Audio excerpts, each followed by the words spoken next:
कहानी की शुरुआत ईजू नाम की महिला से होती है, जो एक महत्वपूर्ण अवसर की तैयारी करते हुए अपने परिवार का चित्र पोर्ट्रेट बना रही है। उसे नहीं लगता कि पेंटिंग बहुत अच्छी है और उसे डर है कि उसका परिवार इसकी सराहना नहीं करेगा। रेडियो होस्ट उसे ऑन एयर भरोसा दिलाते हैं कि ये भाव अपने आप में सार्थक होगा।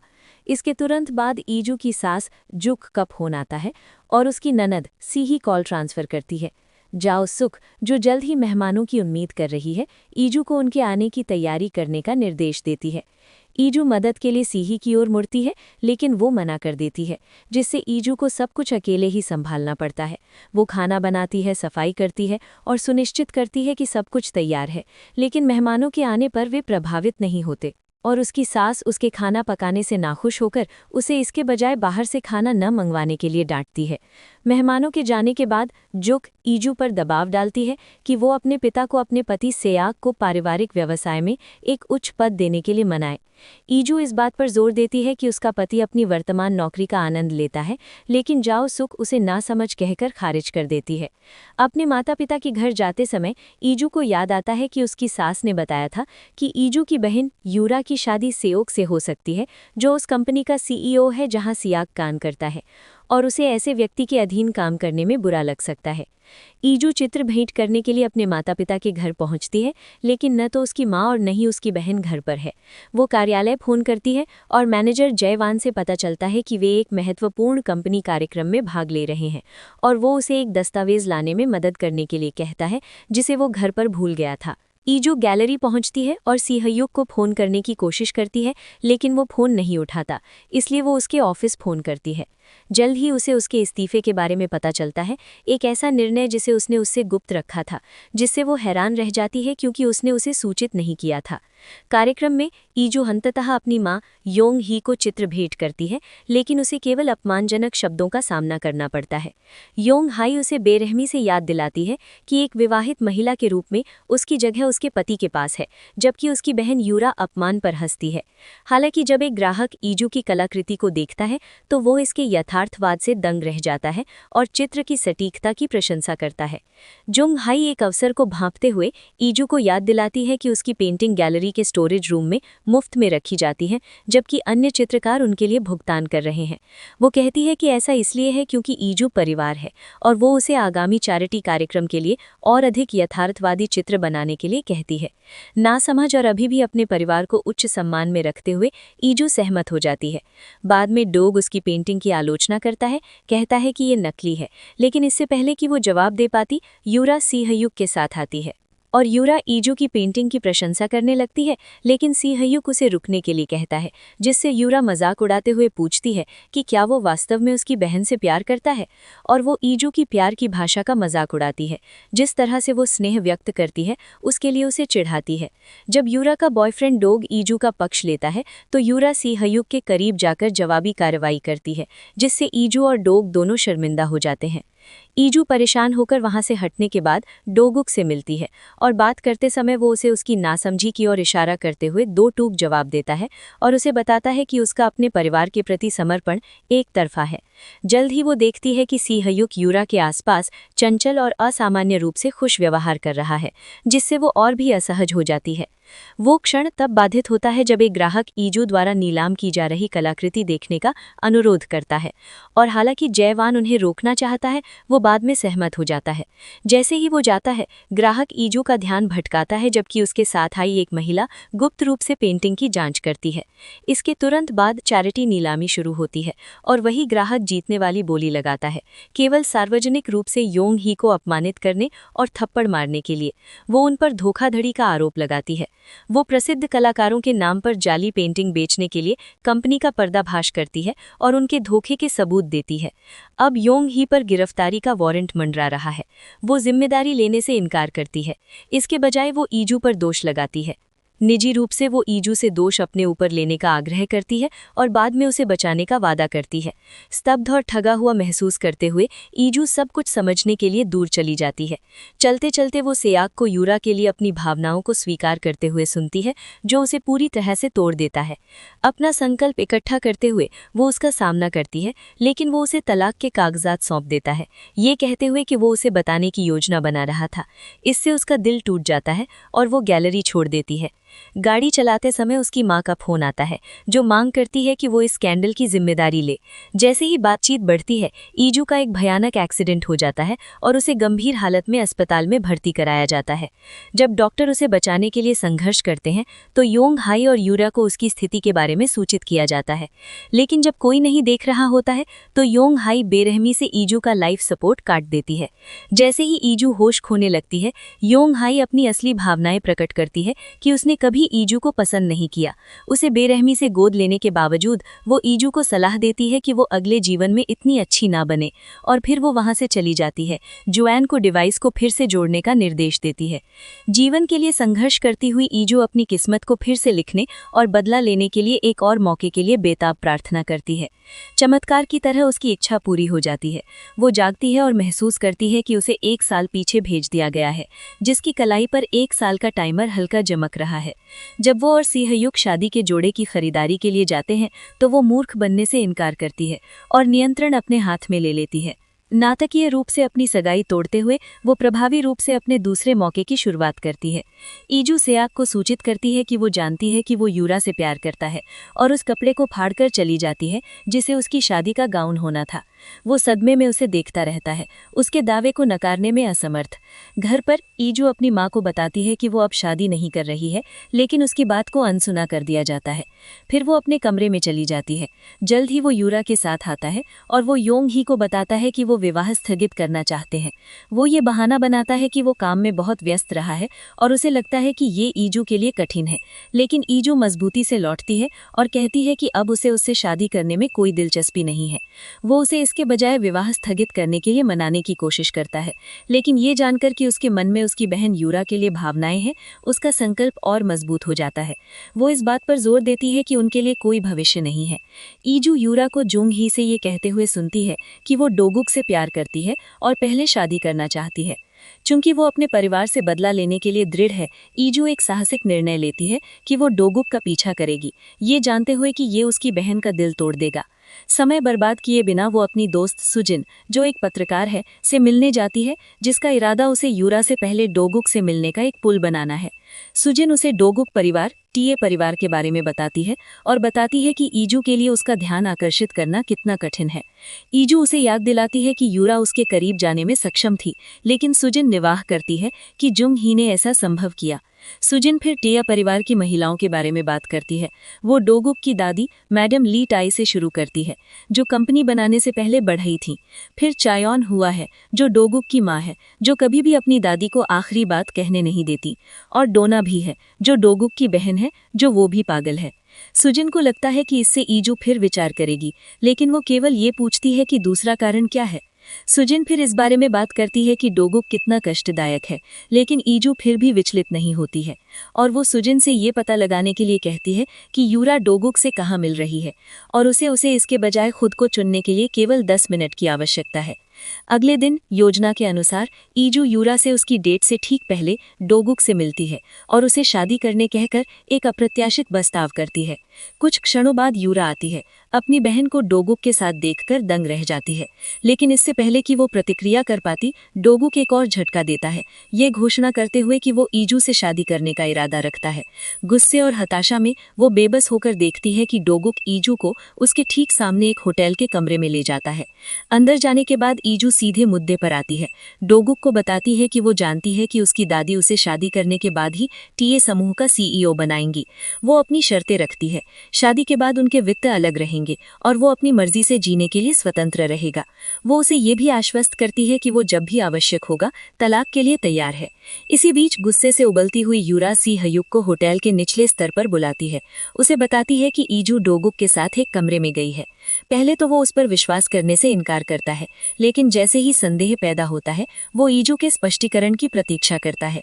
वो और यूरा दोनों उसे बार बार फोन करने की कोशिश करते हैं, लेकिन ईजू उनके फोन को अनदेखा कर देती है। बाद में यूरा गुस्से में चली जाती है और सीहयुक से पूछती है कि उसने ईजू को इतना बदलने के लिए क्या किया। जैसे जैसे रात बीतती है, भावनाओं से अभिभूत होकर ईजू शराब के नशे में डोगुक के सामने टूट जाती है और एक भावुक मौके पर वे गले मिलते हैं, जिससे वो पूरी तरह से उसकी ओर आकर्षित हो जाता है। अगली सुबह ईजू खुद को डोगुक के साथ बिस्तर पर पाती है। वो उसके लिए एक नोट छोड़ती है, बाद में संपर्क करने का वादा करती है और वहां से चुपचाप निकल लेती है। घर लौटने पर उसका सामना होता है, क्योंकि यूरा, जोंगही, सेयाक और जीन वोंग सब उसका इंतजार कर रहे होते हैं। बिना किसी हिचकिचाहट के वो घोषणा करती है कि वो डोगुक के साथ सोई थी और मांग करती है कि वे इस अराजकता को खत्म करें, लेकिन जवाब में उसे उसके कमरे में बंद कर दिया जाता है। अपने कमरे में उसे अतीत के कई समय याद आते हैं, जब उसे एक कैदी की तरह उसके कमरे में कैद किया गया था और वो अब और उस तरह नहीं रहने का संकल्प लेती है। वो अपना फोन उठाती है और वेब पर खोज करती है, क्योंकि उसे याद आता है कि उसने सुजिन से होटल में डोगुक के साथ उसकी मुलाकात की तस्वीरें लेने और उन्हें अखबार में प्रकाशित करने के लिए कहा था, एक ऐसा कार्य जो सौदे को पक्का कर देगा। लेकिन उसे उनके बारे में कोई लेख नहीं दिखता। ईजू सुजिन को फोन करती है, जो बताती है कि डोगुक की टीम ने उसकी छवि की रक्षा के लिए पोस्ट को हटा दिया है और अचानक मैनेजर जयवान उसके कमरे में दाखिल होता है और उसे ईजू हार को मानने के लिए कहता है। इस बीच डोगुक अपने परिवार को अपने फैसले की सूचना देता है कि वो हानवल परिवार की सबसे बड़ी बेटी से शादी करने का इरादा रखता है और यीजू अपने परिवार के नियंत्रण से बचने के लिए बेताब एक अवसर का लाभ उठाती है। अपनी खिड़की के बाहर से गुजर रही एक छोटी लड़की से फोन उधार लेती है। वो तुरंत मदद के लिए डोगुक को फोन करती है, लेकिन जैसा कि भाग्य को मंजूर था, जुंग ही यीजू को फोन वापस करते समय पकड़ लेती है और अपना गुस्सा निकालते हुए उसे क्रूर शब्दों से डांटती है। हालांकि डोगुक अप्रत्याशित रूप से आता है और इस झगड़े को देखता है। बिना किसी हिचकिचाहट के वो जिन वोंग के पास जाता है और औपचारिक रूप से यीजू का हाथ मांगता है। जब जिन वोंग अपनी सहमति दे देता है तो डोगुक यीजू को ले जाने में समय बर्बाद नहीं करता। बाद में वो उसे खाना खिलाने ले जाता है। पहले वे एक रेस्तरां में जाते हैं, लेकिन डोगुक यीजू को खाने की कोशिश करते समय परेशान देखता है और वो पूछता है कि समस्या क्या है। यीजू स्वीकार करती है कि वो उस तरह का भोजन नहीं कर सकती है और वो केवल सुविधा स्टोर से खरीदा हुआ पहले से बना भोजन ही खाती है। उससे बिना किसी सवाल के डोगुक उसे एक पार्क में ले जाता है, जहां वे नूडल्स खाते हैं और वो अंततः अपनी सुरक्षा की भावना छोड़ देती है और रोते हुए उसे अपनी दर्दनाक वास्तविकता बताती है। वो बताती है कि उसे एक बार घर पर जहर दिया गया था। यही कारण है कि वो कोई भी भोजन नहीं कर पाती, क्योंकि वो नहीं जानती कि किस पर भरोसा किया जाए। वो स्वीकार करती है कि वो बदला चाहती है और इसीलिए वो उससे शादी करने का फैसला करती है। लेकिन डोगुक गुस्सा नहीं है। इसके बजाय एक असामान्य रूप से कोमल कदम उठाते हुए वो एक फूल तोड़ता है और प्रस्ताव देने के लिए उसका उपयोग करता है। भारी मन लेकिन दृढ़ संकल्प के साथ ये जो सहमत हो जाती है और एक चुंबन के साथ उस पल को सील कर देती है। अगले दिन यीजू उस चुंबन के बारे में सोचते हुए जागती है। जब सू जिन उसे डोगुक को चूमते हुए फोटो वाले एक समाचार लेख के बारे में सूचित करने के लिए फोन करती है, तो वो तस्वीर हटाई नहीं गई थी और उसे एहसास होता है कि डोगुक ने ही इसकी योजना बनाई थी। इस बीच डोगुक का मैनेजर, जो उसकी बहन का पति भी है, पूछता है कि क्या वो चाहता है कि लेख हटा दिया जाए, लेकिन डोगुक बेफिक्र होकर उसे इसके बारे में चिंता न करने के लिए कहता है। घर पर यीजू की गोद लेने वाली माँ जुंग ही मुसीबत खड़ी करने की कोशिश में कोई समय बर्बाद नहीं करती। वो आत्मविश्वास से दावा करती है कि डोगुक का परिवार उनकी शादी को कभी मंजूरी नहीं देगा, लेकिन यीजू अडिग होकर अपने परिवार को आश्वासन देती है कि वो उनका दिल जीत लेगी। योंग ही फिर पूछती है कि पारिवारिक परिचय कब होगा और यीजू, जो भ्रमित है, कहती है कि वो डोगुक से इसके बारे में पूछेगी। बाद में उसी रात डोगुक का सहायक बोनजे यीजू को उसके घर लाता है, जहां वो उसके लिए खाना बनाता है। जैसे ही वे खाने बैठते हैं, वो उसकी हिचकिचाहट को भांप लेता है और जल्दी से अपनी प्लेट से खाना खाकर उसे आश्वस्त करता है कि खाना ठीक है। वो उसे सूचित करती है कि वो जानती है कि उस लेख के पीछे वह है और वो स्वीकार करता है कि उसने ऐसा इसलिए किया ताकि वो उनके समझौते से पीछे न हट सके। ये जो कहती है कि उसकी ऐसी कोई योजना नहीं है और वो उसे उनकी शादी के लिए एक समझौता पेश करता है। ये जो हालांकि अनुरोध करती है कि वो उनके परिवारों के बीच एक औपचारिक बैठक भी जोड़े और बिना किसी हिचकिचाहट के वो सहमत हो जाता है। बाद में वो उसे अपने साथ रहने के लिए कहता है और समझाता है कि उन्हें एक बेस कैंप की आवश्यकता होगी जो उनके घर के रूप में काम करेगा। ये जो पहले हिचकिचाती है, लेकिन वो उसे अपने फ्लैट का दौरा कराता है और उसे एक कमरा दिखाकर आश्चर्यचकित कर देता है जो उसके सामान से भरा है।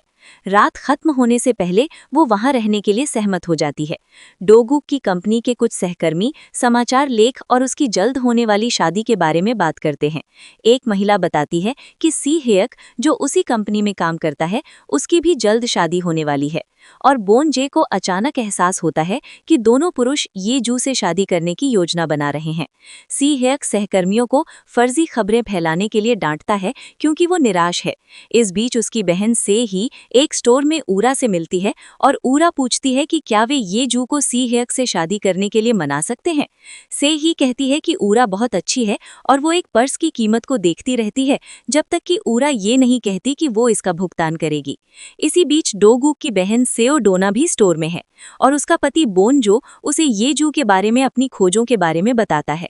डोना जो उत्सुक है, ऊरा और से ही से मिलती है और ऊरा से पूछती है कि क्या ये जू की हाल तक किसी और से सगाई हुई थी। से ही जल्दी से सहमत हो जाती है कि ये जू की सगाई हुई थी और ऊरा डोना को समझाती है कि ये जू की सगाई सी हेयक के भाई से हुई थी और उनके पिता फैमिली ड्राइवर थे। वो फिर कहती है कि ये जू मानसिक रूप से ठीक नहीं है और उसमें पीड़ित होने की ग्रंथि है क्योंकि उसे गोद लिया गया था। ऊरा ये जू की बुराई करती रहती है जब तक कि डोना ये नहीं कहती कि उसे उम्मीद नहीं थी कि ऊरा की बहन ऐसी होगी। डोना बताती है कि उसने सोचा था कि ऊरा की बहन उसकी जैसी होगी, जो एक पुरुष को पाने के लिए इतनी बेताब होगी कि वो दूसरों से एड़ी चोटी का जोर लगा देगी। ऊरा हैरान रह जाती है और से ही उसका समर्थन करने की कोशिश करती है, लेकिन डोना ये कहते हुए चली जाती है कि वो केवल अपने फैसले पर भरोसा करती है। इस बीच सी हेयक की माँ ये जू को रोकती है और कहती है कि उन्हें बात करनी चाहिए। ये जू मना कर देती है, लेकिन जाओ सुक के आग्रह पर वो उसे अपना जीवन बर्बाद करने की कोशिश करना बंद करने के लिए कहती है। इससे जाओ सुक को गुस्सा आता है और वो ये जू के बाल खींचती है और पूछती है कि उसकी हिम्मत कैसे हुई उससे इस तरह बात करने की, लेकिन ये जू अचानक उसे दूर धकेल देती है। सी हेयक आती है, राहगीरों के सुनने के लिए अपनी आवाज उठाती है और ये जू को एक अमीर आदमी के साथ रहने के लिए अपनी शादी तोड़ने के लिए डांटती है। पता चलता है कि ये चाल जुंग ही ने रची थी। चूंकि जे वान गुप्त रूप से घटना का वीडियो बना रहा था, ये जू नर्सिंग होम में अपने दादा हनवन जे से मिलने जाती है, लेकिन वो आदमी कई बार खटखटाने के बावजूद दरवाजा खोलने से इनकार कर देता है। बाद में जे वान योंग ही को रिपोर्ट करता है कि उसने नर्सिंग होम के कर्मचारियों से कहा है कि अगर ये जू परेशान करना जारी रखती है तो पुलिस को बुलाएं। ये जू बाद में अपनी सबसे अच्छी दोस्त सू जिन से मिलती है, जो उसे तेजा परिवार को प्रभावित करने के बारे में महत्वपूर्ण सलाह देती है। उसका मुख्य लक्ष्य डोगूक की मां यान हुआ है। सू जिन सुझाव देती है कि उसे जीतने का सबसे अच्छा तरीका यान हुआ की प्रतिष्ठित पाक कला कक्षा में दाखिला लेना है। सू जिन की सलाह मानते हुए ये जू क्लास के लिए साइन अप करती है। सत्र के बाद वो अप्रत्याशित रूप से यान हुआ से मिलती है, जो उसे कॉफी के लिए आमंत्रित करती है। हालांकि ये जू अकेली आमंत्रित नहीं है, क्योंकि यूरा भी वहां पहुंच जाती है और जैसे ही तनाव बढ़ता है, बातचीत गर्म हो जाती है। ठीक उसी समय डोगूक आता है और तेजी से ये जू को अपने साथ ले जाता है। साथ गाड़ी चलाते समय ये जू डोगूक से उसे उसके घर ले जाने के लिए कहती है और जैसे ही वे वहां पहुंचते हैं, वे शराब पीना शुरू कर देते हैं, एक दूसरे की संगति में आराम करते हैं और इस बारे में बात करते हैं कि अपने परिवारों को कैसे आश्वस्त किया जाए कि वे प्यार में हैं। थोड़ी देर बाद ये जू असहज महसूस करती है और डोगूक को जाने के लिए मनाने की कोशिश करती है, क्योंकि वो अपने परिवार के घर पर रह रहा है, लेकिन वो उसे याद दिलाता है कि उसने शराब पी रखी है और वो गाड़ी नहीं चला सकता। बाद में रात में ये जू सो नहीं पाती है और डोगूक को देखने के लिए अपने कमरे से बाहर निकलती है। उसे एहसास होता है कि उसे बुरा सपना आ रहा है और वो उसके पास रुकती है और सोचती है कि इस बुरे सपने का कारण क्या हो सकता है। अगली सुबह एक अप्रत्याशित आगंतुक आती है, यान हुआ। वो ये जू और डोगूक का घर ढूंढती है, लेकिन हंगामा करने के बजाय वो शांति से स्थिति को स्वीकार करके उन दोनों को आश्चर्यचकित कर देती है और दावा करती है कि वो इसे नजरअंदाज करने के लिए काफी प्रगतिशील है। इसके बजाय वो शोर के बावजूद डोगूक को शांति से सोते देख हैरान रह जाती है। वो जाने के लिए मुड़ती है, लेकिन जाने से पहले यान हुआ अनुरोध करती है कि ये जू उनके परिवारों के बीच एक बैठक की व्यवस्था करे। बिना किसी देरी के ये जू अपने परिवार को सूचित करती है और जिन वोंग अपने व्यस्त शेड्यूल के बावजूद भाग लेने के लिए जल्दी से समय निकाल लेता है। जुंग ही इस बात पर जोर देती है कि उन्हें तेजा परिवार के समान स्तर पर होने की आवश्यकता है और बताती है कि मैडम ली तेजा वहां होंगी। लेकिन ये जू जल्दी से अपने दादा हनवन जे को फोन करती है, जो जिन वोंग से बात करने के लिए कहते हैं और उन्हें बताते हैं कि वो शादी को मंजूरी देते हैं। जुंग ही हैरान है और वो सोचती है कि ये जू वोंग जे से बात कैसे कर पाई। नर्सिंग अस्पताल के एक फ्लैशबैक में एक नर्स ये जू को जाने के लिए कहती है। वो कहती है कि स्टाफ के साथ भी वो न सुनने का नाटक करता है जब तक कि वो न हो जो वो सुनना चाहता हो। उसके शब्द ये जू को याद दिलाते हैं कि जब वो अपने पिछले जीवन में मरने वाली थी तो वोंग जे ने उससे न मरने की भीख मांगी थी, कहते हुए कि उसने उसे माफ नहीं किया है और वो नर्क नहीं जाना चाहता। वो सोचती है कि उसका इससे क्या मतलब है और खटखटाना जारी रखती है। कहती है कि उसने उसे माफ कर दिया है। वोंग जे जल्दी से दरवाजा खोलता है और पूछता है कि क्या उसने वास्तव में उसे माफ कर दिया है। ये जू, जो अभी भी भ्रमित है, कहती है कि उसने उसे माफ कर दिया है और उसे गले लगाती है और वो आदमी फूट फूट कर रोने लगता है। वर्तमान में वापस आकर यीजू अपने परिवार को बताती है कि वो उन्हें बता देगी कि दोगुक का परिवार कहाँ मिलना चाहता है। जंग ही और जिन वोंग लंबे समय से प्रतीक्षित बैठक के लिए दोगुक के परिवार के घर पहुंचते हैं। हालांकि जंग ही, जो यीजू की शादी को आसानी से होने देना नहीं चाहती, साजिश रचना शुरू कर देती है और गठबंधन को तोड़ने की कोशिश में तनाव पैदा करती है। जैसे ही दोनों परिवार खाने और चर्चा करने के लिए बैठते हैं, जंग ही शादी में बाधा डालने के इरादे से इतनी मुसीबत खड़ी करती है कि दोगुक का परिवार उसकी चालों को समझने लगता है। इसके बावजूद यीजू उन्हें एक पेंटिंग भेंट करके अच्छा प्रभाव जमाने में सफल रहती है, जिसे उसकी मां ने पहले एक ग्राहक को बेच दिया था और बाद में वापस ले लिया था। जंग ही पेंटिंग देखकर हैरान रह जाती है और यीजू के साथ बाहर जाकर पूछती है कि वो उसे कैसे हासिल कर पाई। यीजू समझाती है और यहाँ तक कि उसे पुष्टि करने के लिए ग्राहक को फ़ोन करने के लिए कहती है। ग्राहक से पुष्टि करने के बाद यीजू जंग ही से कहती है कि दोगुक के साथ उसकी शादी होकर रहेगी और वे सभी उन्हें आशीर्वाद देने के लिए वहाँ मौजूद होंगे, इसलिए उसे परिवार का परिचय अच्छे से ख़त्म करना चाहिए और उसे उकसाना नहीं चाहिए। बैठक के बाद घर जाते समय जिन वोंग जंग ही को उसके व्यवहार के लिए फटकार लगाता है।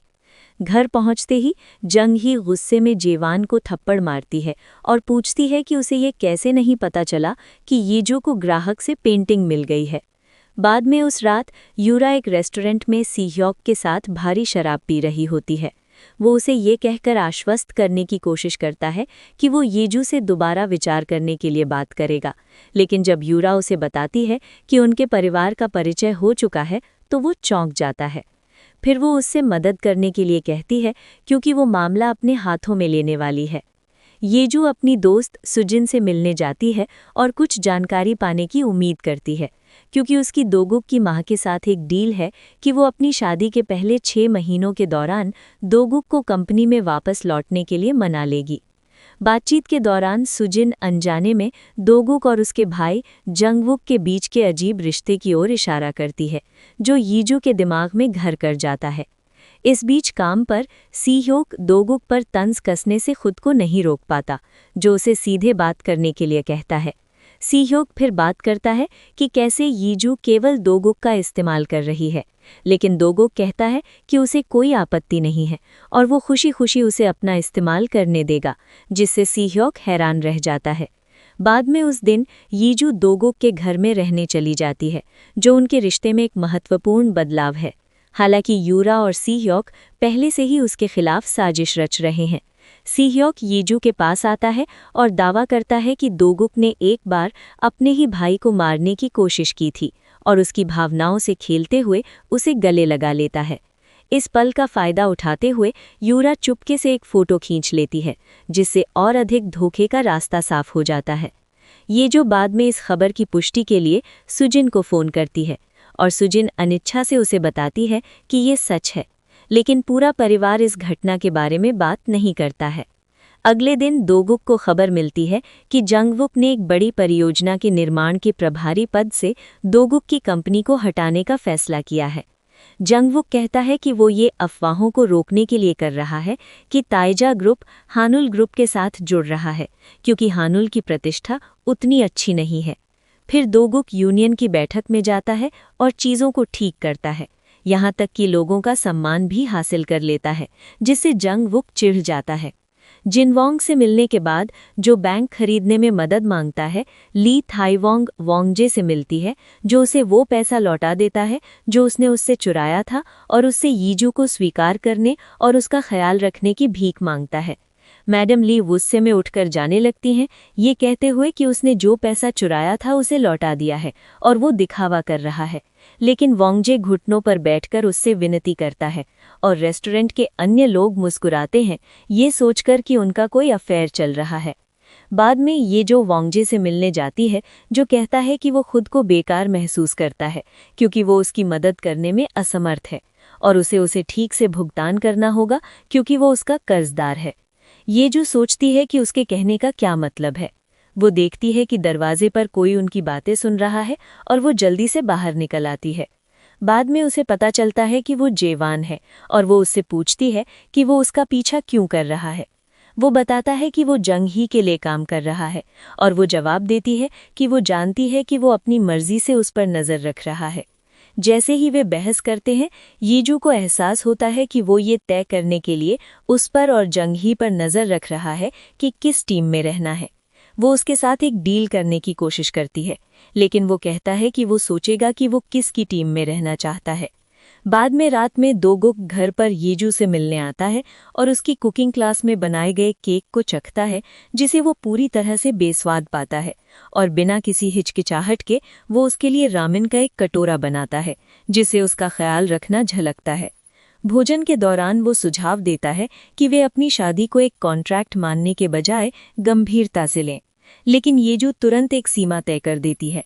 उसे याद दिलाती है कि उनकी डील केवल 1 साल के लिए है और उससे ज्यादा कुछ नहीं। कुछ समय बाद दोगुक अपने नियमित होटल में चेक इन कर लेता है और बार में आराम कर रहा होता है जब अचानक यूरा वहां पहुंच जाती है। बिना समय गंवाए वो उसकी ओर कदम बढ़ाती है, लेकिन जब उसका बहलाना काम नहीं आता तो वो सीह्योक द्वारा येजू को गले लगाने वाली आपत्तिजनक फोटो दिखाकर एक और चाल चलती है। दोगुक तुरंत उसकी चालाकी को समझ जाता है और उसे सख्ती से खेल बंद करने को कहता है और वहां से चला जाता है, जिससे यूरा हताशा में रह जाती है। बाद में घर पर वो बहुत सारी नींद की गोलियां खा लेती है, जिससे वो बेहोश हो जाती है। उसे अस्पताल ले जाया जाता है, जहां उसकी माँ उसे खुद को नुकसान पहुंचाने के लिए फटकार लगाती है। इस बीच दोगुक पर पलटवार करने के लिए दृढ़ संकल्पित जंगवुक एक योजना बनाता है। यीजू को फोन करता है और उसे उस नौका पर बुलाता है जहां वो दावा करता है कि दोगुक ने एक बार उसे मारने की कोशिश की थी।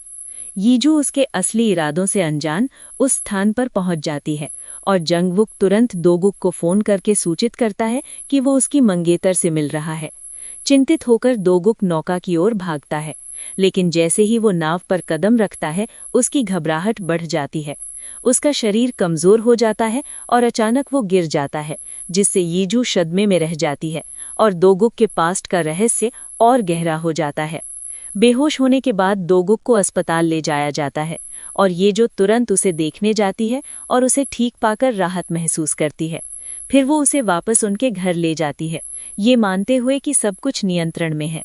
अगली सुबह एक मनोचिकित्सक उनके घर आता है और यीजू को बताता है कि दोगुक को पैनिक अटैक्स आते हैं, लेकिन इससे पहले कि मनोचिकित्सक आगे समझा पाता, दोगुक बीच में ही रोक देता है और उसे जाने के लिए कहता है और शांति से यीजू को आश्वस्त करता है कि सब कुछ ठीक है और वो केवल इतना चाहता है कि वो जंगवुक पर ध्यान न दे।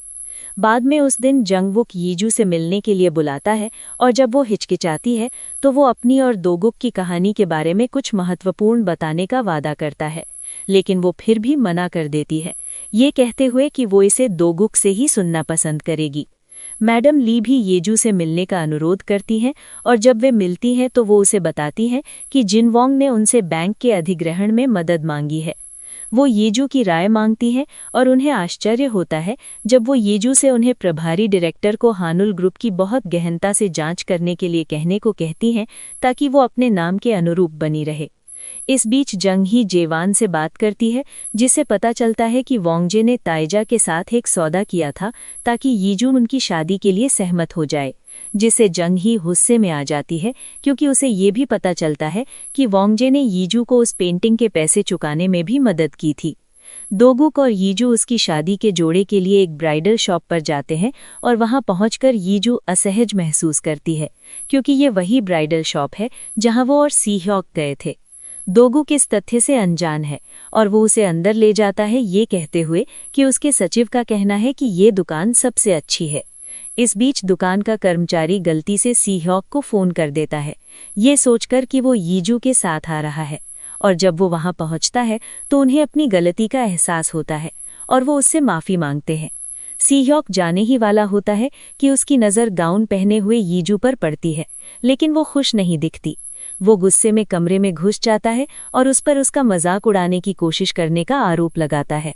फिर वो ये कहते हुए गुस्से में निकल जाता है कि वो उसकी खुशी की कामना करता है, लेकिन उसे संदेह है कि वो कभी खुश होगी। बाद में जंग ही जंगवुक से मिलती है और वो उसे मैडम ली के साथ वोंगजे की मुलाकात के बारे में बताती है और कैसे वोंगजे ने यीजू को ग्राहक से पेंटिंग लेने के लिए यीजू की मदद की थी। फिर वो संकेत करती है कि वोंगजे ताइजा ग्रुप को पाने की योजना बना रहा है, क्योंकि वो आसानी से पैसा खर्च करने वाला इंसान नहीं है। जंगवुक बाद में यीजू से मिलता है और पूछता है कि उसके दादाजी मैडम ली को इतना सारा पैसा क्यों देना चाहते हैं। यीजू परेशान है, लेकिन जंगवुक आगे कहता है कि उन्हें अपनी बातें साफ तौर पर रखनी चाहिए और मिलकर काम करने का रास्ता तलाशना चाहिए। इससे पहले कि वो कुछ कर पाती, दोगुक गुस्से में अंदर आता है और अपने सौतेले भाई का सामना करता है और उस पर हमला कर देता है। जंगवुक फिर कहता है कि वो उसे दोबारा धक्का दे सकता है और उसे ये सुनिश्चित करना चाहिए कि वो इस बार उसे मार ही दे। इससे दोगुक गुस्से में आ जाता है और जंगवुक जमीन पर गिर जाता है। इस बीच यूरा दूर से ये नज़ारा देख रही है और वो बाद में अपनी माँ के साथ जंगवुक से शादी करने की अपनी योजना साझा करती है और सब कुछ शुरू करने के लिए उसकी मदद मांगती है। वो समझाती है कि जुंगवुक ही तेजा ग्रुप का असली उत्तराधिकारी है और उससे शादी करना ही उसका एकमात्र सपना है। जब वे घर पहुंचते हैं तो डोगुक कहता है कि उसने येजू को जुंगवुक से मिलने से मना किया था। येजू कहती है कि वो किसी तरह मदद करना चाहती है। डोगुक जिद करता है कि वो ठीक है, लेकिन येजू बहस करती है कि वो ठीक नहीं है और उसकी परेशानियों की लिस्ट गिनाती है। डोगुक कहता है कि वो तभी उससे मन की बात करेगा जब वो उनके रिश्ते को असली मानने को तैयार हो। वो उसे चेतावनी देता है कि वो उससे चीज़ें साझा करने के लिए तभी कहे जब उसमें सच सुनने की हिम्मत हो।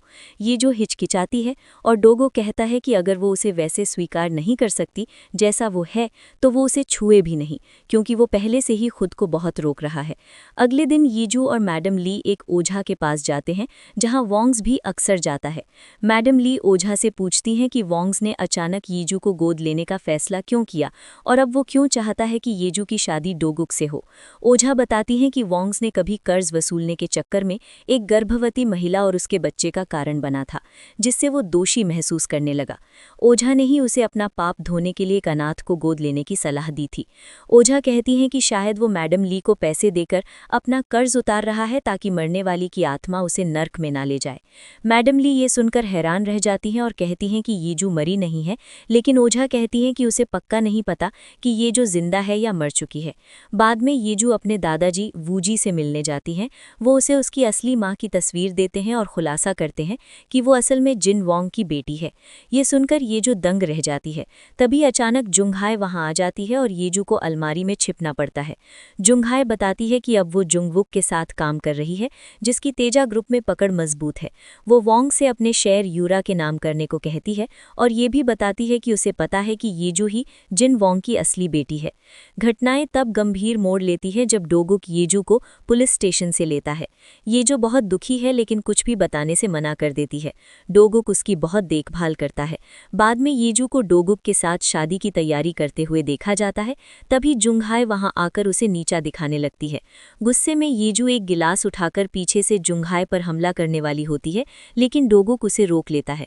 वो उससे पूछता है कि क्या वो अपना सब कुछ बर्बाद करना चाहती है। येजू रोने लगती है। वो डोगुक से मदद की बात करने के लिए मदद मांगती है और डोगुक मान जाता है। इसके बाद दोनों शादी की कस्में खाते हैं। ये जो जुंगहाई से कहती है कि उसे पता है कि उसने ही उसके पिता को शादी में आने से रोका है।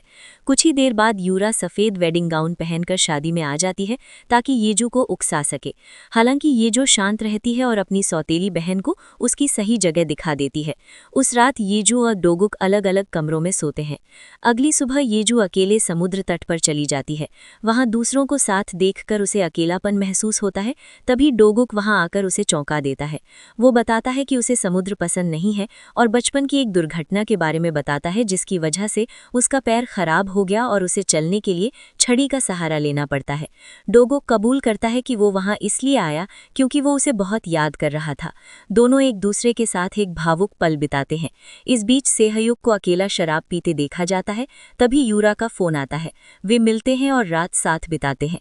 समुद्र तट पर ये जो डोगुक के प्रति अपनी बढ़ती भावनाओं से डरती है, लेकिन डोगुक उसे दिलासा देता है।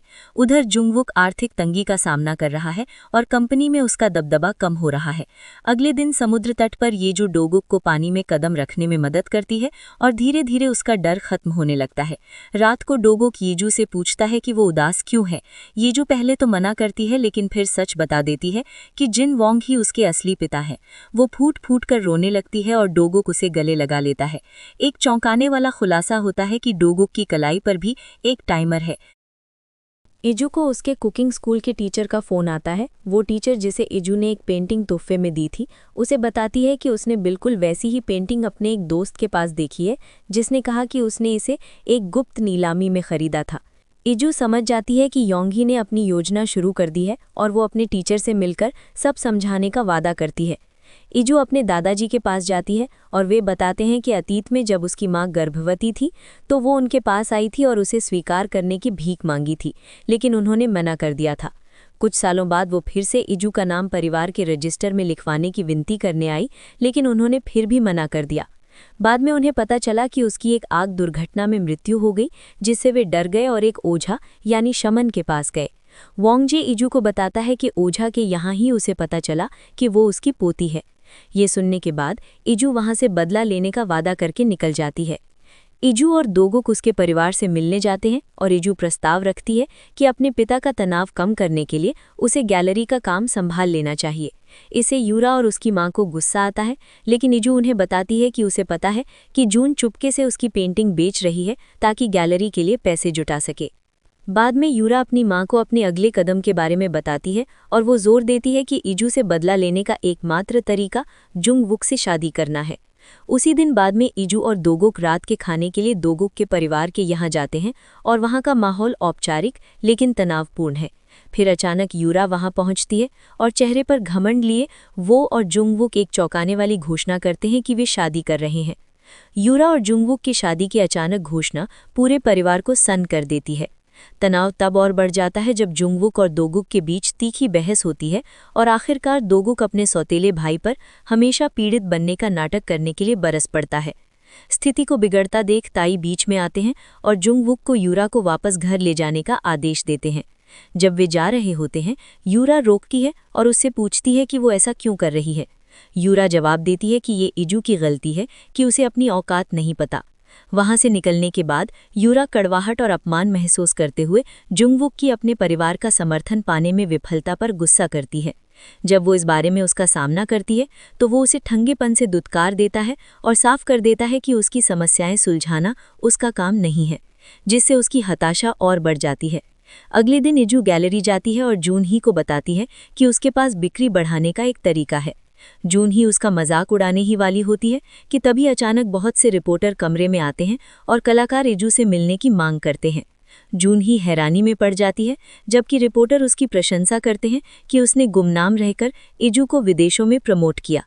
बाद में इजू जून ही के साथ एक सौदा करती है कि वो उसे एक खास पेंटिंग देगी जो गैलरी की मुख्य चीज़ है, और बदले में जब उसकी पेंटिंग बिकेंगी तो वो अपना हिस्सा नहीं लेगी। इजू बाद में अपने पिता से मिलती है और उन्हें यूरा की जुंगवुक से शादी करने की योजना के बारे में बताती है। जिन वोंग ये सुनकर स्तब्ध रह जाते हैं क्योंकि वे जानते हैं कि इससे परिवार की बदनामी होगी और वे यूरा को रोकने का वादा करते हैं।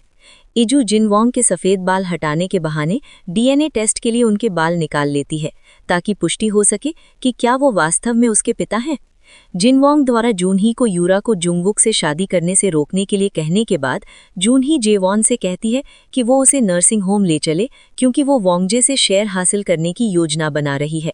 लेकिन जब वे वहां पहुंचते हैं तो नर्सें उसे बताती हैं कि वोंगजे खुद ही नर्सिंग होम छोड़कर चले गए हैं। जूनही को याद आता है कि वोंगजे ने उसे भरोसा दिलाया था कि वो अपने शेयर यूरा को ट्रांसफर कर देंगे और उसे एहसास होता है कि वोंगजे ने ये सब योजना के तहत किया था ताकि वे भाग सकें। वो वोंगजे के बारे में पूछने के लिए ओझा के पास जाती है और वो उसे बताती है कि वोंगजे काफी समय से वहां नहीं आए हैं, लेकिन मैडम ली और इजू उनके बारे में पूछने आए थे। योंगही को एहसास होता है कि वोंगजे ये इजू के साथ हाथ मिला लिया है। इसी बीच वोंगजे अपनी छिपने की जगह से अपने वकील को फोन करते हैं और बताते हैं कि वे सही समय आने पर अपने शेयर इजू को ट्रांसफर करने की योजना बना रहे हैं। दोगुक और इजू के खिलाफ सबूत खोजने के लिए दृढ़ संकल्पित यूरा उस रात सहयोग से मिलती है, इस उम्मीद में कि वो उससे कुछ उगलवा सके। हालांकि सहयोग कुछ भी बताने में असमर्थ रहता है, जिससे यूरा और भी हताश होकर खाली हाथ लौटती है। यूरा बाद में अपनी मां के सामने अपना दुखड़ा रोती है कि वो इजू से उसके बेहतर होने से थक गई है। वो ये भी कहती है कि इजू ने एक बार कहा था कि वो असली है, जिससे जून ही सोचने पर मजबूर हो जाती है कि क्या इजू को पता चल गया है कि वही जिनवोंग की असली संतान है। बाद में जेवॉन इजू को इस बारे में सूचित करता है और उसे एहसास होता है कि उसे सावधान रहना होगा। ये भी पता चलता है कि उसे वोंगजे के ठिकाने का पता है और इजू ने उसे वो पेंटिंग दी थी जो उसे योंगही से मिली थी, क्योंकि उसने गौर किया था कि वो हमेशा उस पेंटिंग को लालसा से देखता रहता है। इजू की तलाश में सहयोग घर जाता है जब इजू और दोगुक बाहर होते हैं और वो घर में घुसने के मौके का फायदा उठाता है जब ब्योंजे घर से बाहर निकल रही होती है। छानबीन करते समय उसे उनका मैरिज कॉन्ट्रैक्ट मिल जाता है और वो उसे लेकर वहां से भाग जाता है। बाद में रात में इजू अनजाने में वो खाना खा लेती है जो दोगुक ने बनाया था, बिना उसका स्वाद चखने का इंतजार किए। ये उसे हैरान करता है और वो उसे ये बात बताता है। जब वे इस पर मुस्कुराते हैं तो इजू पूछती है कि वो जुंगवुक के बारे में क्या करने की योजना बना रहा है, क्योंकि उसका मानना है कि वो आसानी से पीछे नहीं हटेगा। दोगुक कहता है कि उसे ये पता है और वो पूछती है कि क्या वो तेजा ग्रुप में वापस जाने के लिए तैयार होगा। दोगुक कहता है कि वो जा सकता है क्योंकि उसे अपने बचपन की याद आती है जब मैडम ली उसे एक कंस्ट्रक्शन साइट पर ले गई थी। सहयोग बाद में इजू के पास आता है और बातचीत शुरू करने की कोशिश करता है, पूछते हुए कि क्या वो सच में दोगुक से प्यार करती है, लेकिन दोगुक सही समय पर आकर उसे रोक देता है और साफ कर देता है कि सहयोग को उसकी पत्नी को परेशान करना बंद करना होगा। जैसे ही दोगुक प्यार से इजू को अपने करीब खींचता है, सहयोग गुस्से में जलते हुए ये सब देखता है और वहां से चला जाता है। दोगुक के घर वापस आने पर इजू और दोगुक देखते हैं कि पूरा परिवार इकट्ठा है, जिसमें यूरा भी शामिल है। कमरे में तनाव तब बढ़ जाता है जब यूरा सबके सामने मैरिज कॉन्ट्रैक्ट दिखा देती है। यानहुआ पूछती है कि क्या ये वाकई एक मैरिज कॉन्ट्रैक्ट है, लेकिन इसलिए पहले कि जोड़ा जवाब दे पाता, मैडम ली अचानक बेहोश हो जाती हैं, जिससे परिवार में खलबली मच जाती है। मैडम ली बाद में यानहुआ को बताती हैं कि उन्होंने सोचा था कि जब दोगुक घर छोड़ेगा तो वो और जुंगवुक मिलजुल कर रहेंगे, लेकिन अब उन्हें एहसास होता है कि ये संभव नहीं है, क्योंकि उन्हें विश्वास नहीं हो रहा कि दोगुक मैरिज कॉन्ट्रैक्ट बनाएगा या जुंगवुक इसका खुलासा करने के लिए जासूसी करेगा। सहयोग बाद में यूरा के साथ मिलकर इजू को बदनाम करने वाला एक लेख जारी करता है ताकि ऐसा लगे कि वो लालची है, जिसने अपनी शादी से 1 महीने पहले सहयोग से रिश्ता तोड़ लिया और अपने बॉस से शादी कर ली। सहयोग, जो ये जानता है कि ये उसकी बहन की करतूत है, जल्दी से उसे फोन करता है और पोस्ट हटाने के लिए कहता है, लेकिन वो मना कर देती है क्योंकि उसे यूरा से एक डिजाइनर बैग मिला है। कुकिंग क्लास में तनाव पैदा होता है जब एक प्रतिभागी यानहुआ को उकसाने की कोशिश करती है, लेकिन इससे पहले कि बात बिगड़े, इजू बीच में आती है और दृढ़ता से अपनी सास की बचाव करती है। बाद में यानहुआ मैरिज कॉन्ट्रैक्ट की बात उठाती है और इजू से इस बारे में सवाल करती है। तभी दोगुक भी उनके साथ आ जाता है और अपनी मां से समर्थन की भीख मांगता है। वो इजू के द्वारा उसके परिवार द्वारा किए गए अनगिनत दुर्व्यवहारों की सूची गिना देता है, इस उम्मीद में कि यानहुआ बात को समझे। मामले को अपने हाथ में लेते हुए यानहुआ सीधे योंगही का सामना करने का फैसला करती है। जैसे ही वो वहां पहुंचती है, वो जल्दी ही अपने शक की पुष्टि कर लेती है कि योंगही की अपनी गोद ली हुई बेटी के प्रति ईर्ष्या और नफरत बहुत गहरी है। बिना समय गवाए यानहुआ दो टूक कह देती है कि वे जुंगवुक को यूरा से शादी नहीं करने देंगे। बिना किसी हिचकिचाहट के यानहुआ यूरा और जुंगवुक की शादी की योजना को आगे न बढ़ाने की सलाह देती है और अपना रुख साफ कर देती है। पीछे ना हटते हुए जून ही यानहुआ का सामना करती है और इजू की स्थिति पर दबाव डालती है कि क्या दोगुक के साथ मैरिज कॉन्ट्रैक्ट को अनदेखा कर दिया जाएगा। यानहुआ अडिग रहते हुए अपनी स्थिति स्पष्ट कर देती है कि वो इजू और दोगुक का पूरा समर्थन करती है। वो ये भी कहती है कि इसमें उसकी हिस्सेदारी है क्योंकि उसने इजू के साथ एक सौदा किया था कि वो 6 महीने के भीतर दोगुक को तेजा ग्रुप में वापसी सुनिश्चित करेगी। जून ही यानहुआ पर दोगुक और जुंगवुक के बीच भेदभाव करने का आरोप लगाती है और यानहुआ का अपमान करना जारी रखती है। यानहुआ तब ये कहकर चली जाती है कि जून ही ने वही शब्द बोल दिए हैं जिन्हें वो टालने की कोशिश कर रही थी और अब उसे परवाह करने का नाटक करने की जरूरत नहीं है। जून ही तुरंत जुंगवुक को फोन करके सूचित करती है और जुंगवुक यूरा से कहता है कि वो इजू को बर्बाद करना सुनिश्चित करे क्योंकि इससे उसे दोगुक को हराने में मदद मिलेगी। बाद में जैसे ही मैडम ली का स्वास्थ्य बेहतर होता है, परिवार रात के खाने के लिए इकट्ठा होता है। हालांकि तनाव तब भड़क जाता है जब जुंगवुक एक बार फिर से दोगुक पर अपने पैर की चोट का आरोप लगाता है। इस बार दोगुक पूरी तैयारी के साथ आता है और ऐसे पुख्ता सबूत पेश करता है जो न केवल उसका नाम साफ करते हैं बल्कि जुंगवुक के धोखे को भी बेनकाब कर देते हैं। इसके बावजूद मैडम ली किसी का पक्ष लेने से इनकार कर देती हैं क्योंकि उन्हें अपने पोतों के बीच झगड़ा पसंद नहीं है और अंतिम फैसले के रूप में वे सबूतों को नष्ट कर देती हैं ताकि मामला वहीं खत्म हो जाए। इसके तुरंत बाद मैडम ली जुंगवुक और दोगुक दोनों को व्यक्तिगत बातचीत के लिए बुलाती हैं। एक चौंकाने वाले मोड़ पर वे दोगुक को फिर से तेजा ग्रुप में शामिल होने के लिए कहती हैं और घोषणा करती हैं कि कंपनी अंततः उसी भाई को मिलेगी जो अगले 1 साल में खुद को साबित करेगा। और दोगुक वापस लौटने के लिए सहमत हो जाता है, ये कहते हुए कि वो जुंगवुक से मुकाबला करेगा।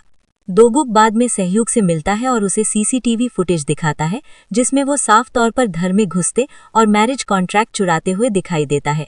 सबूत के खिलाफ होने पर दोगुक उसे अल्टीमेटम देता है, या तो वो यूरा की संलिप्तता साबित करे या वो और उसकी बहन कानूनी कार्रवाई का सामना करेंगे।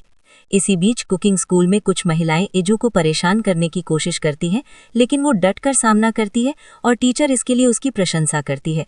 वे साथ में खाना खाते हैं और इजू बताती है कि उसे टीचर पर भरोसा करना चाहिए क्योंकि वो दूसरों का बनाया खाना नहीं खाती।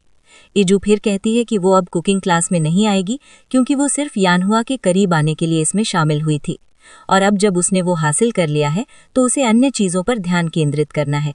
टीचर को बुरा लगता है और वो पूछती है कि क्या वे अब भी दोस्तों की तरह मिल सकते हैं, जिस पर येजू सहमत हो जाती है। ये जो बाद में टीचर पर एक निशान देखती है और वो समझाती है कि वो एक बार आग में जल गई थी और उसने जानबूझकर उसे नहीं हटवाया क्योंकि ये उसके लिए एक स्मारक के रूप में काम करता है।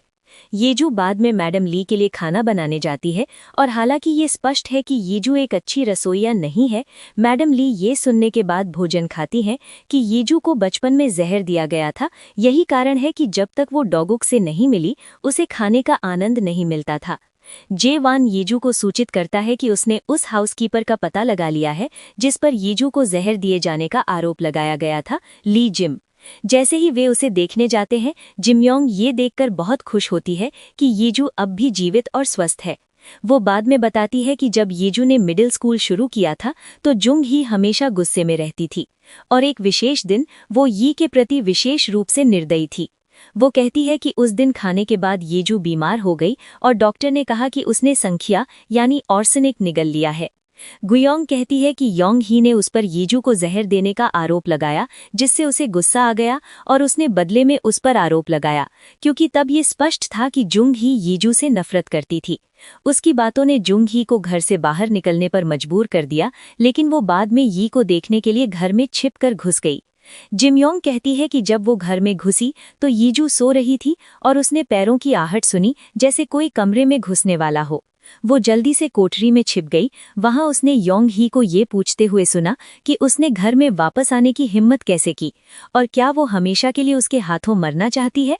जिमयोंग को लगा कि योंग ही उससे बात कर रही थी, लेकिन जैसे ही वो कोठरी से बाहर निकलने वाली थी, जुंग ही कमरे से चली गई। जुनयोंग येजू को सावधान रहने के लिए कहती है कि जुंग ही दो मुही है। वो बताती है कि जुंग ही जिन वोंग के सामने बहुत सभ्य होने का नाटक करती थी, लेकिन जब वो वहां नहीं होते थे तो वो हमेशा शिकायत करती थी और कभी कभी किसी लड़के को भी साथ लाती थी। येजू बाद में WJ से मिलने जाती है और उसे सब कुछ बताती है और वे निष्कर्ष निकालते हैं कि जुंग ही ने ही उसे जहर दिया था और उसे तब पता चला होगा कि वो जिन वोंग की जैविक बेटी है। वोंग जे यीजू को बताता है कि जुंग ही जिन वोंग की सचिव थी और जिन वोंग की पहली पत्नी की मौत के बाद जब वे अकेला महसूस कर रहे थे तब वे साथ आए थे। यीजू कहती है कि वो हैन वूल चाहती है क्योंकि डब्ल्यूजे के पास सबसे बड़े शेयर हैं और वो उसे सूचित करता है कि वो पहले से ही उसे देने की योजना बना रहा है। इस बीच सी याक ने यूरा का साथ छोड़ने से इनकार कर दिया और उसे धोखा देने के लिए तैयार नहीं है। डोगोक को एहसास होता है कि यूरा सी याक से प्यार करता है और वो उसे सूचित करता है कि यूरा किसी और मर्द के साथ है। अपनी बहन को गिरफ्तार करने के बाद सी याक को एहसास होता है कि उसे कोने में धकेल दिया गया है और वो मदद के लिए यूरा के पास जाता है, लेकिन उसे सदमा लगता है जब वो उसे बचाने के लिए एक उंगली भी उठाने से इनकार कर देती है और उसे पूरी तरह से छोड़ देती है।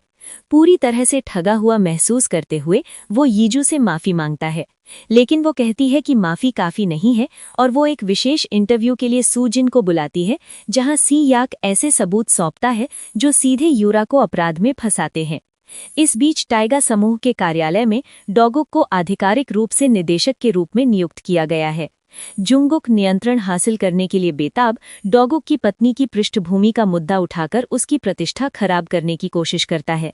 हालांकि डोगोक जल्दी ही पासा पलट देता है और बोर्ड से दावों की पुष्टि करने का आग्रह करता है, बताते हुए कि यूरा, जो जुंगुक की अपनी मंगेतर है, वर्तमान में आपराधिक गतिविधियों के लिए जांच के दायरे में है और जुंगुक अपमानित रह जाता है, बोर्ड के सामने अपना बचाव करने में असमर्थ।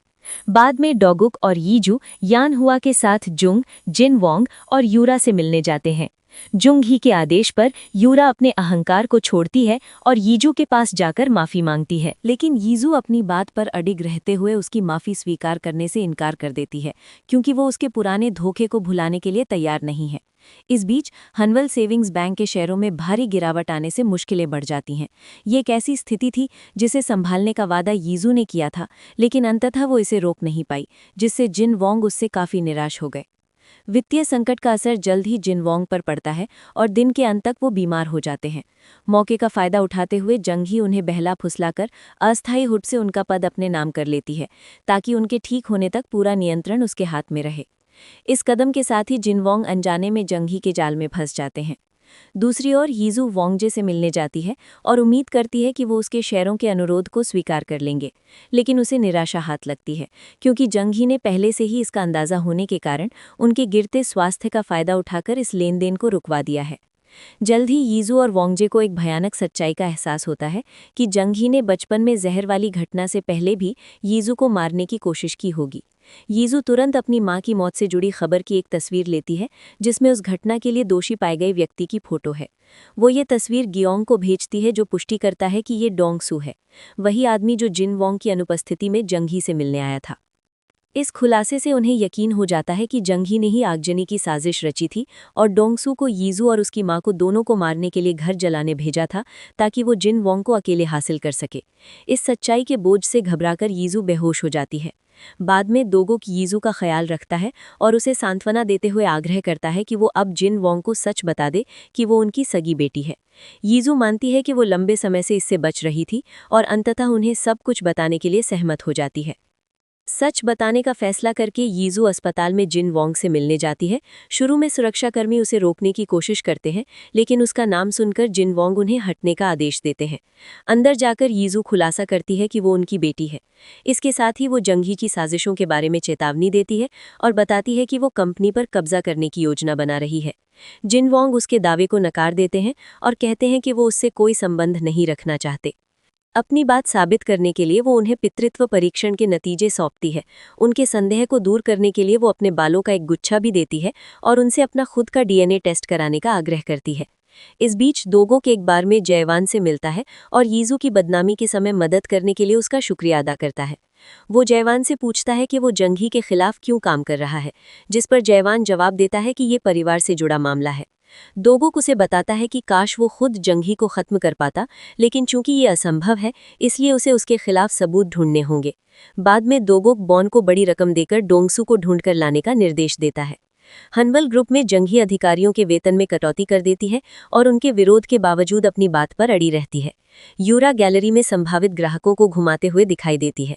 बाद में जंगी और यूरा का इंटरव्यू होता है, जहां वो खुद को पीड़ित दिखाने के लिए अलग अलग बातें कहती हैं, लेकिन यान्हा उनके झांसे में नहीं आती और डोना और सूजिन से दोगुक और यीजू की मदद करने को कहती है। सीह्यक भी इंटरव्यू देखकर हताश हो जाता है। वो यूरा से मिलने जाता है और देखता है कि वो जंगवुक की कार से उतर रही है। वो उसे अपने इस्तीफे के बारे में बताता है, लेकिन वो बेरुखी दिखाती है। वो गुस्से में उसे चेतावनी देकर चला जाता है कि जंगवुक सिर्फ उसका इस्तेमाल कर रहा है। दोगुक के घर पर उसके भाई बहन और सूजिन उसके तेजा ग्रुप में लौटने का जश्न मनाने के लिए इकट्ठा होते हैं। जब शराब खत्म हो जाती है तो वो यीजू और खरीदने जाते हैं, लेकिन वहां वो सभी को हनवल ग्रुप के शेयरधारकों की सूची पर काम करते हुए पाते हैं, ताकि यीजू को पता चल सके कि उसे किससे संपर्क करना है। अगले दिन दोगुक खुद कमान संभालता है और डोंगसू से मिलता है, जिसे उसने जेल से छुड़वाया था ताकि वो जुर्म कबूल कर ले। हालांकि डोंगसू दोबारा जेल जाने के डर से बोलने से इनकार कर देता है। अपनी पकड़ मजबूत करने के लिए यीजू शेयरधारकों का समर्थन जुटाने की कोशिश करती है। तभी उसे पता चलता है कि उसकी कुकिंग टीचर जैमी के पास हनवल के काफी शेयर हैं। अपनी टीचर से मदद मांगते समय यीजू को एक और चौंकाने वाला सच पता चलता है। जैमी ही उसकी असली मां है। जब यीजू जाने लगती है तो जैमी उसे रोकती है और समझाती है कि उसने उसे जानबूझकर नहीं छोड़ा था। वो बताती है कि आग वाली घटना के बाद वो 6 महीने तक कोमा में थी और जब उसे होश आया तो उसके पिता ने झूठ बोला कि उसकी बच्ची मर चुकी है। इस दुख को ना सह पाने के कारण वो अमेरिका चली गई। जैमी बताती है कि उसके पिता ने अपनी मृत्यु के समय झूठ बोलने की बात कबूल की और उसे हाल ही में पता चला कि यीजू उसकी बेटी है। यीजू इस बात पर नाराज होती है कि उसे तुरंत क्यों नहीं बताया गया, और जैमी मानती है कि वो अनिश्चित थी कि ये सही होगा या नहीं। उसने यीजू के पास एक दोस्त बनकर रहने का फैसला किया था। यीजू जैमी को डांटती है कि उसका ऐसा करना गलत था। जैसे ही दोनों रोते हुए गले मिलते हैं, जंगी जो शेरों के लिए जैमी का पीछा कर रही थी, उन्हें देखकर दंग रह जाती है। जैमी को जीवित पाकर जंगी डर जाती है और अपनी चालें चलने लगती है। वो वोंगजे के वकील को रिश्वत देकर अपनी तरफ कर लेती है। एक बार वोंगजे को अपने काबू में करने के बाद वो उन्हें एक अज्ञात स्थान पर ले जाती है और उन पर अपने शेयर यूरा के नाम करने का दबाव डालती है। वोंगजे इनकार करते हैं और धमकी देते हैं कि अगर जिन वोंग या यीजू को कुछ हुआ तो उसे इसकी कीमत चुकानी होगी। वो उन्हें कैद करने का आदेश देती है ताकि वो यीजू की मदद ना कर सके। बाद में डोंगसू जंगी से मिलता है जब वो यूरा के साथ गैलरी से निकल रही होती है। जंगी तुरंत जयवान को यूरा को घर छोड़ने के लिए कहती है। एक सुनसान जगह पर डोंगसू बताता है कि एक अजनबी ने उससे आग की घटना में जंगी की भूमिका के बारे में पूछताछ की है और सबूत न मिटा पाने के लिए उसे दोषी ठहराया था। जुंगहई उसे सूचित करती है कि वो काम पूरा करने में विफल रहा क्योंकि माँ और बेटी दोनों अभी भी जीवित हैं। इसके खतरे को समझते हुए जुंगहई डोंगसू को अपना अधूरा काम पूरा करने और यीजू को हमेशा के लिए खत्म करने का आदेश देती है। जैसे जैसे तनाव बढ़ता है, शेयरधारकों की बैठक शुरू होती है और जुंगहई हंगामा खड़ा करती है और सुरक्षाकर्मियों से उन्हें कमरे से बाहर निकालने की मांग करती है। जब ऐसा लगता है कि वो जीत गई है, तभी जे वान प्रकट होता है और डब्ल्यू को बैठक में साथ लाता है। एक रौबदार आवाज में वो सुरक्षाकर्मियों को पीछे हटने का आदेश देता है, जिससे यीजू वहां बनी रहती है। बिना समय गंवाए वो खुलासा करता है कि कंपनी के अधिकांश शेयर उसके पास हैं और वो जिन वोंग की जगह जुंगहई को लाने के प्रस्ताव का विरोध करता है। ये जो घर के बाहर जुंगहई का सामना करती है और घोषणा करती है कि वो इस बात का सबूत ढूंढ लेगी कि जुंगहई ने ही उस आग की साजिश रची थी जिसने उसे और उसकी मां को खतरे में डाला था, और वो उसे जेल भिजवा कर रहेगी। एक फ्लैशबैक में जब शेयरधारकों की बैठक के लिए हॉल तैयार किया जा रहा होता है, जे वाम एक कर्मचारी से बेसमेंट स्टोरेज की चाबी मांगता है। महिला शुरू में मना कर देती है, ये कहते हुए कि जुंगहई ने बेसमेंट में प्रवेश वर्जित किया है, लेकिन जे वान अंततः प्रवेश पा लेता है और वहां डब्ल्यू जे को पाता है। वर्तमान में डब्ल्यू अपने सभी शेयर यी को हस्तांतरित करने के अपने निर्णय की घोषणा करता है, जिससे तुरंत सत्ता का संतुलन उसके पक्ष में हो जाता है। जुंगहई तर्क देती है कि डब्ल्यू की मानसिक स्थिति ठीक नहीं है क्योंकि उसे डिमेंशिया है। वूजी इसका खंडन करते हुए कहते हैं कि उन्हें डिमेंशिया नहीं है और ये सब जुंगहई की मनगढ़ंत कहानी है। वो शेयरधारकों से वादा करते हैं कि वो अपने दावे के समर्थन में एक असली मनोचिकित्सक से मिलेंगे। कुछ शेयरधारकों को अनुभव की कमी के कारण कंपनी चलाने की यीजू की क्षमता पर संदेह होता है। हालांकि यीजू आत्मविश्वास से शेयरधारकों को संबोधित करते हुए प्रबंधन की जिम्मेदारी पेशेवरों को सौंपने की अपनी योजना की घोषणा करती है। उसके धैर्य और विजन से प्रभावित होकर बोर्ड के सदस्य उसका समर्थन करने लगते हैं। ये महसूस करते हुए कि उसने नियंत्रण खो दिया है, योंग-हई बैठक से बाहर निकल जाती है। बैठक के बाद जेमी यीजू से मिलती है और स्वीकार करती है कि सच पता चलने पर उसे ये न बताना गलत था कि वो उसकी माँ है, और वो यी का विश्वास फिर से जीतने का वादा करती है।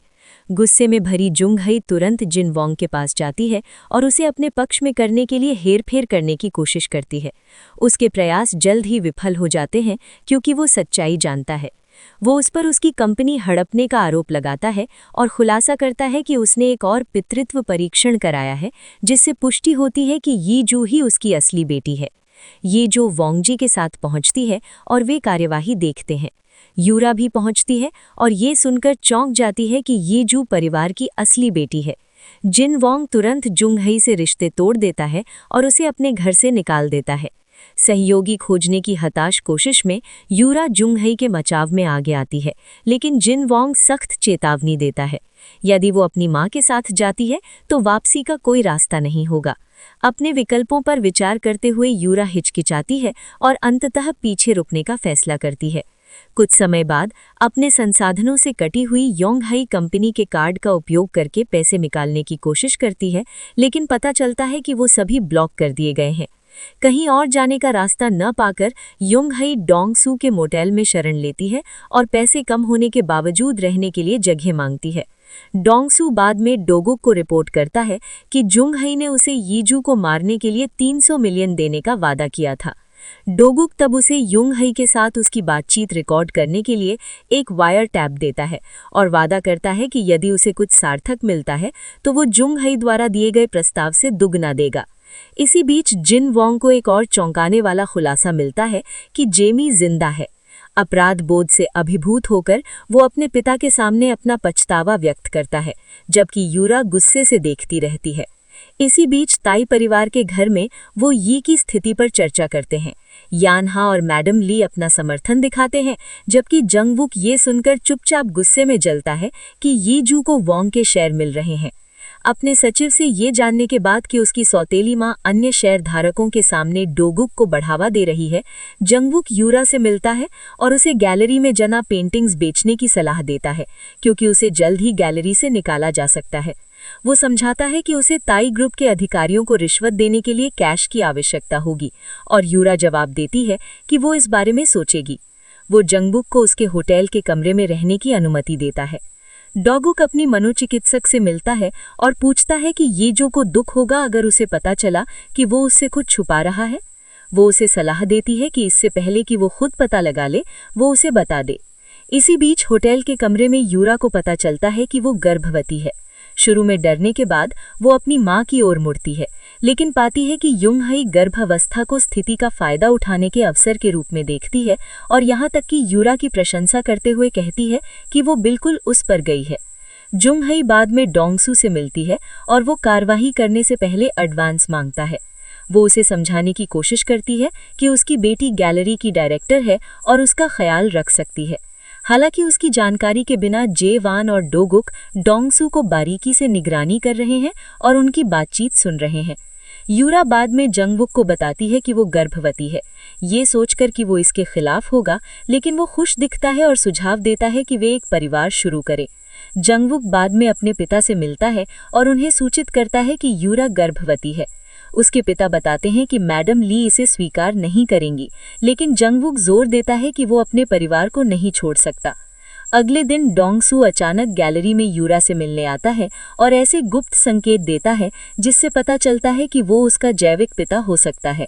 घबराकर यूरा वोंगजी के पास जाती है, जो उसके बुरे संदेहों की पुष्टि करते हैं और उसकी मां का डोंगसू के साथ संबंध सहित उसके सभी धोखों का खुलासा करते हैं। जैसे जैसे योंग-हई गुजारा करने के लिए संघर्ष करती है, वो टिके रहने के लिए नकली कलाकृतियां बेचने का सहारा लेती है और यूरा से मिलकर उसे सूचित करती है। यूरा पूछती है कि क्या जुंग-हई वास्तव में निर्दोष है और क्या वो सच में जिन वोंग की बेटी है। जूंगहाई उसे अपनी बेगुनाही का भरोसा दिलाती है और यहाँ तक कि उसे ईजू की बात न सुनने की चेतावनी भी देती है। इससे यूरा चिढ़ जाती है और जूंगहाई को बताती है कि पुलिस को उसके नकली पेंटिंग बेचने के बारे में पता है और वे उसे गिरफ्तार करने आ रहे हैं, जिससे जूंगहाई भागने पर मजबूर हो जाती है। जैसे ही जूंगहाई डोंगसू के साथ भागती है, दोगुक उनकी बातचीत सुनता है और महसूस करता है कि वे वोंगजी के मेडिकल सेंटर की ओर जा रहे हैं। वो ईजू को सूचित करता है, जो मदद के लिए जेवॉन को बुलाती है।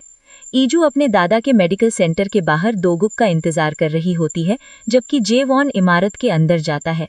आने वाले खतरे से अनजान ईजू वहां खड़ी रहती है और जूंगहाई अपनी अगली क्रूर चाल चलती है।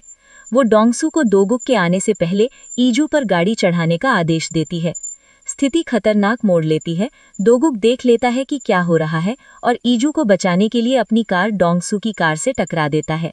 वो उसके पास दौड़ता है, उसे गले लगाता है और उसे फिर से खोने के डर को स्वीकार करता है, जिससे ईजू उलझ जाती है। लेकिन इससे पहले कि वो दोगुक से सवाल कर पाती, पुलिस पहुंच जाती है। अधिकारी जूंगहाई डोंगसू और उसकी साजिश में शामिल कलाकार सुनजिन को गिरफ्तार कर लेते हैं। बाद में पुलिस स्टेशन में जेमी आती है और कहती है कि आग की घटना के मामले की दोबारा जांच की जाएगी। डोंगसू तुरंत महत्वपूर्ण सबूत देता है, एक रिकॉर्ड की गई बातचीत जो सीधे तौर पर जूंगहाई को अपराध में फंसाती है, जिससे उसकी किस्मत सील हो जाती है। इस बीच जेवॉन आगे आता है और स्वीकार करता है कि वो सुनजिन का बेटा है और जूंगहाई ने उसकी मौत का नाटक किया था और अपनी पेंटिंग की कीमत बढ़ाने के लिए उसका अपहरण किया था। घर वापस आकर ईजू और दोगुक राहत महसूस करते हैं कि आखिरकार चीजें उनके पक्ष में मुड़ रही हैं। लेकिन शांति के बीच ईजू दोगुक की कलाई पर तारीखों को देखती है और महसूस करती है कि दोनों एक ही दिन मरे थे।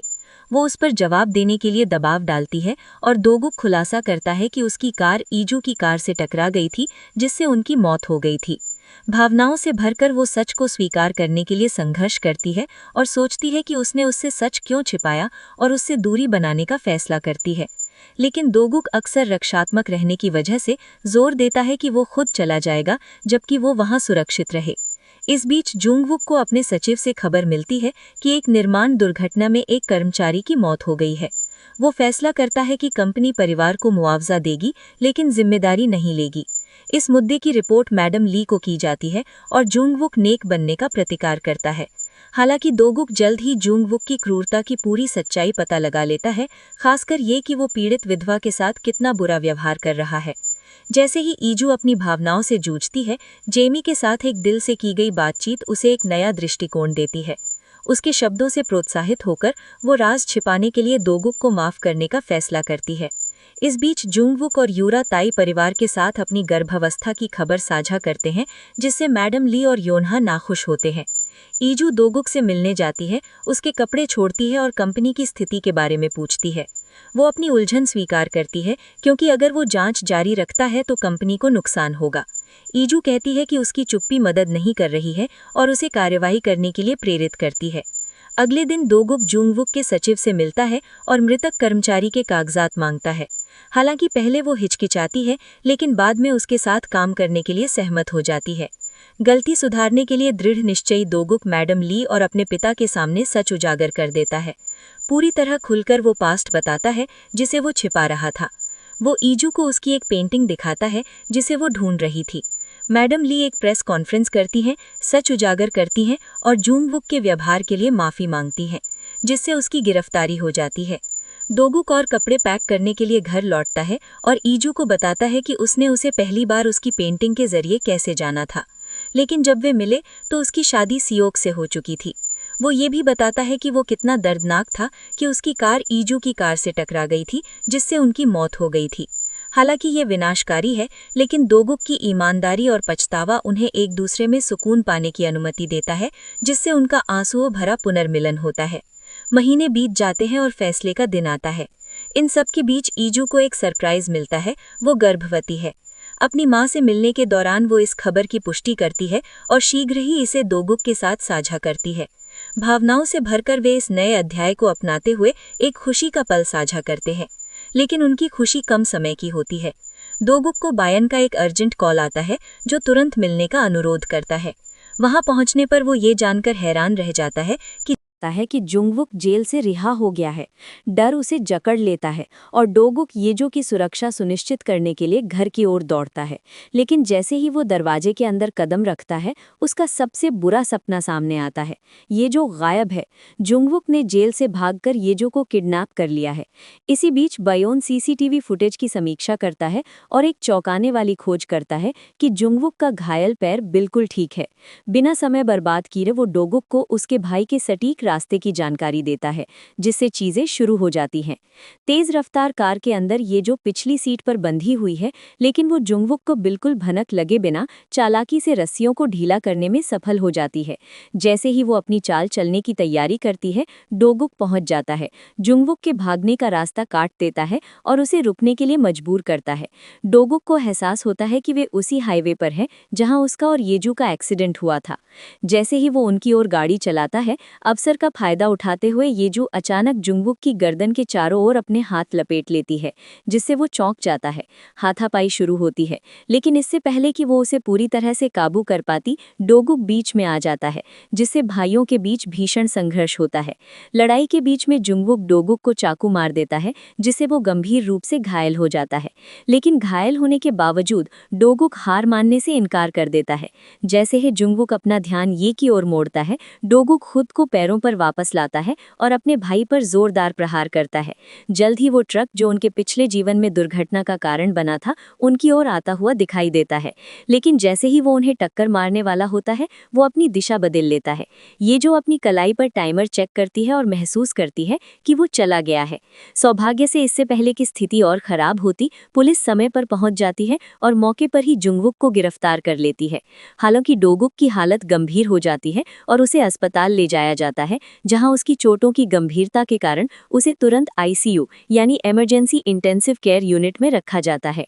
आने वाले दिनों में डोगुक सख्त मेडिकल देखरेख में रहता है। सर्जरी के बाद भी उसकी हालत नाजुक बनी रहती है। जुंगवुक के पिता उसे जेल में मिलने जाते हैं और पूछते हैं कि उसने ऐसा क्यों किया, लेकिन जुंगवुक अपनी मां को छोड़ने के लिए उन्हें ही दोषी ठहराता है। उसके पिता फिर उसे एक पत्र देते हैं जिसमें बताया जाता है कि वो उसकी मां ही थी जिसने उन्हें छोड़ा था।